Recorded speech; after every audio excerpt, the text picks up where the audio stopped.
Hi guys, this is Emily from Novel Novels and welcome to today's video. This is my announcement for our new readathon, the Spoonies Readathon, which is a disability focused readathon. So this is going to be running for the whole of May. My co-host for this is Naomi from Naomi's Bookshelf, and it is a very, very special readathon for me. Now, I spoke to Naomi and I wanted to do a readathon during May for the month, and I wanted to make awareness of disabilities better. Our definite description for this is that it's going to be a readathon dedicated to disabilities that are visible and invisible, but that could be anything. So we've got the disabilities can be a physical disability, mental health or chronic illness. We want to highlight the ones that are invisible because they're the ones that people can't really see, obviously can't see, invisible, and they're the ones that don't get enough awareness. But they're also the ones that need help. I think something that obviously you all know that I do, my job is to work in an optician's, and we get people with various disabilities. We get people with sight loss, hearing loss, we get people who are autistic, we get people who have got various other disease, various other chronic pains. So people sometimes with chronic pain don't always come in with a wheelchair, they don't always have sticks or crutches, but there are people that struggle. You can have people with arthritis, that means their hands don't really work. People like myself with Raynaud's, it's not always obvious at first sight, but people are struggling to hold pens. Arthritis is a very common readathon. We can have people with dyspraxia, and that makes things harder. And if you can't see something, or even if you can see something, people don't always talk to people in wheelchairs. Something that I discovered after one of my DVTs was, when I was in a wheelchair, people were speaking to my mum who was pushing my wheelchair, or whoever was pushing it, and didn't speak to me. And I remember finding that really hard. So because of my own disabilities, I've learned how important it is to see beyond what you see, or even look into things. I know various people with autism, and I know that needs to certainly get better awareness. That's something as a company at my work we're doing more of, making awareness so we can help people. Why can't we use our book community to help those? Why can't we learn more? And that's something that myself and Naomi has her own conditions. That's something she'll go into, I'm sure, in her video. But obviously at the start of this, for those of you who are new to my channel, I have had some new subscribers. I am partially sighted, partially deaf. I have nerve damage to my hand and my knee. I've got a spinal cord stimulator for the chronic pain in my knee, my zapper, that I've only had in the last 3 years. I also have Raynaud's, and I have various other, and I also have a head injury because of my car accident that I had.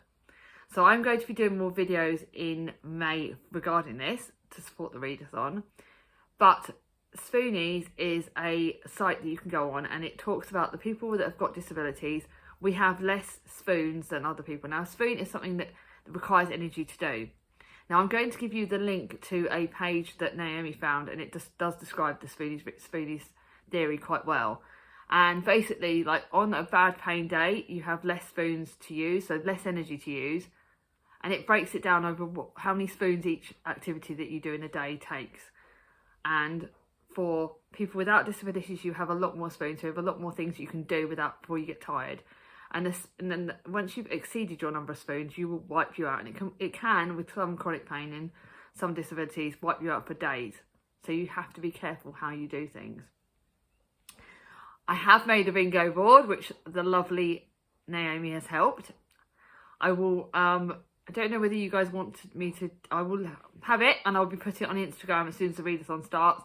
I'll probably put it on Instagram before the readathon starts, and I will be able to send it to everybody that wants it. So once it's gone on Instagram, you can copy it from there. But if you want me to send you a copy, please feel free.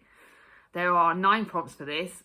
Some are quite easier. Some of them are book related. Some of them aren't so much book related. But we wanted to make it so that it will help everyone understand disabilities, but it's also one that can be quite inclusive for other people. So I will do the link. I'm having a look here. And I just think that's it. This readathon, like I said, is very special to me. I've always wanted to get disability awareness up. I've done quite a few videos over the years on it, and I really want to help other people, because one of the things that's come out of my own disabilities is that it's made me see a need out there, that other people need to see what we see, and other people need to have better understanding. So here are the prompts. I will obviously be writing the prompts in the description below, and I'm hoping, and like I said, we'll be doing some more videos over May regarding this. Okay, so prompt number 1 is read from an author with a disability. So a book with an author with a disability. I'm having a real day of it today. So there are lots of authors that have disabilities that have written books. We have Talia Hibbert. I think we've got loads. I know there's a lot of classic authors. Link. There's some, that'll be another prompt. But there are lots of authors that have got disabilities. So you can find a book for most genres that actually have, from people that have disabilities. I have discovered Stinky Pete. Agatha Christie had one. So that's going to be a nice one for my lovely friend Alice. But we have Ali McNamara, who has fibromyalgia, I believe. She has chronic pain, because she put a note in the start of her book about the spoon stuff. So I really thought she's going to be one I'm going for. And there are lots and lots of authors out there. It's easy to investigate. You go on Google, you can find loads. Like I said, today is one of my Spoonies days where I've got to be careful with my spoons, because I've forgotten half the ones I've literally just looked at. Number 2, a book that focuses on a disability you either identify with or want to learn more about.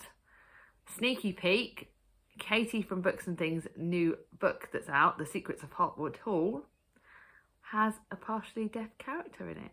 So those of you that want to read Katie's book in May, that will fit perfectly. We also have a book that I'm going to obviously rave about quite a lot, and that is Get a Life, Chloe Brown, because that was the first book where I actually felt seen. This is one of my special ones, because this character has fibromyalgia, and it's the first book that made me realise I wasn't on my own in the world. But there are some other authors. I think my sister Charlie's lent me a book, Honey and Spice, by Balola Babalola.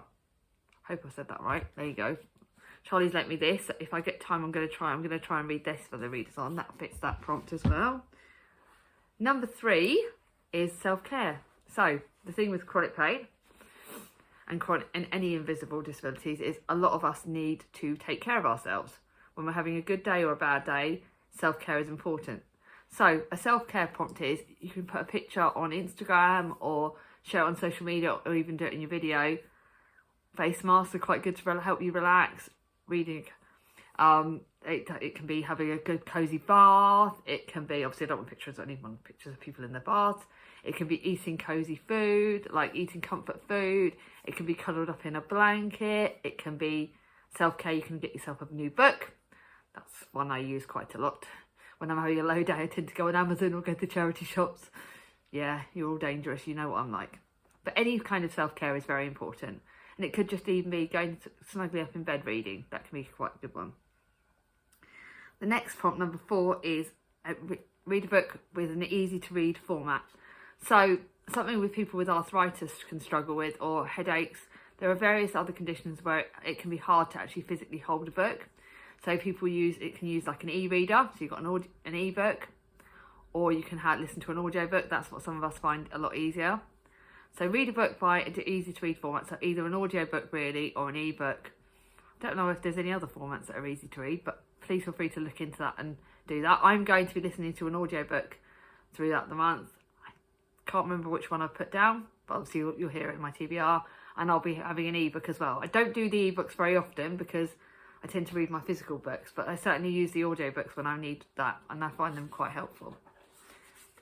And there are formats where you can read, like Charlie said, there's Scribd, there's BorrowBox if you've got a library in the UK, there's various different apps that you can do, Kindle app, various different apps that you can get these books for these prompts from. Prompt number 5, a non-fiction, a memoir, biography or medical book on disability. Now I'm getting Disability Visibility by Alice Wong, because that's got a load of bits in it, and it talks about quite a lot of disabilities, but it does also talk about disability and diversity, so that's also going to be very, very helpful. So I've ordered that book, and I'll definitely be reading that. But there is an Estella something else. I've got one of her books that has got another disability, and I will be showing you that. Estella Ilana, I think. Ilana Estella, something like that. I will try and look at the book and I'll write the description. She's got a memoir. We've got a lot of memoirs from people with disabilities. They're really, really easy to find. There are information books out there, medical books on disabilities. It can be on any disability, so there's quite a lot out there you can use for that prompt. It's going to be quite easy to find. The next one is one that's very special to me, and it's recommend a booktuber that has got any form of disabilities. Now, obviously you can shout out myself or Naomi, but there are a lot of ones out there. I've got a few that I'm going to link.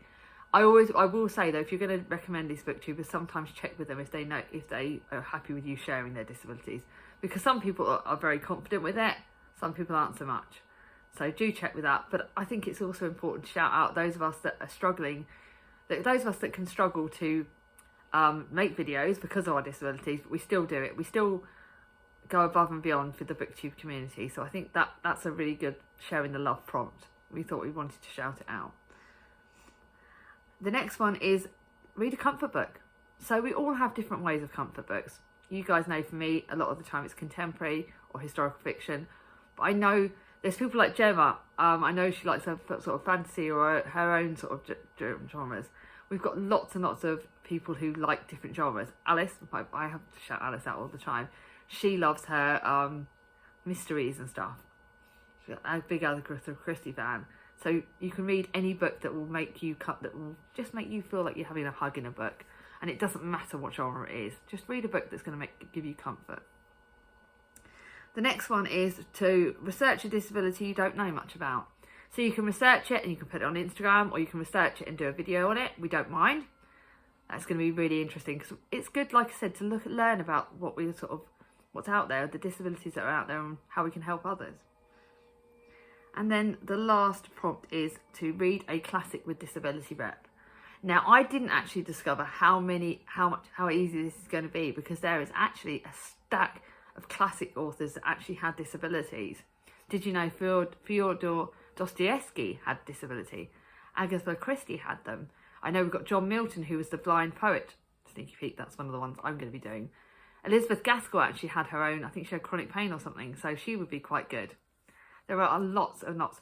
And also a lot of Elizabeth Gaskell books do actually have disability included in them. I know I know that was a prompt for Booktuber last year, was read a book with a disability. So if you go out onto one of Katie's channels or one of the other channels, I think it was actually Kate Howe actually, she did a whole video on books with disability reps. So that would be a really good way to look for great books. But this one is a really easy prompt, and it will suit a lot of people. I know I shouldn't shout out other people's videos, but I know that Gemma's hosting a readathon in May, that you may be able to read a classic for that. So that'll help her readathon. So that's Gemma and Scott, they're doing an announcement. So Sneaky Pete. Our hashtag is going to be Spoonies readathon. I'll link that down below. That is not a hashtag that's been used before, so we can use it. And hopefully Naomi will work out a way of officially doing it. I don't know how to do that. We will be doing sprints throughout the month, and we will be announcing the times and dates later. If you would like to join us in our sprints, so if you've got a disability you want to shout out about, if you've got anything you want to do with us, if you want to join us on these sprints, please message me or Naomi in any which way. I will link my Instagram channel is Novelle Novels. You can email me, I'll put my email address down below as well. So please feel free to email me or message me, and Naomi will do the same thing. But with this readathon, you can do things on Instagram, on YouTube, and do the hashtag. You can let us know. We'd love to shout you out. We'd love to, if you've got a TBR, please tag me and Naomi in it. And we've got a lot to come in May. Like I said, this readathon is very, very special to me, and any support would be great. If you like this video, give it a thumbs up. If you're new to my channel and not subscribed yet, ring on my ding-a-ling, and I'll see you all soon. Bye-bye.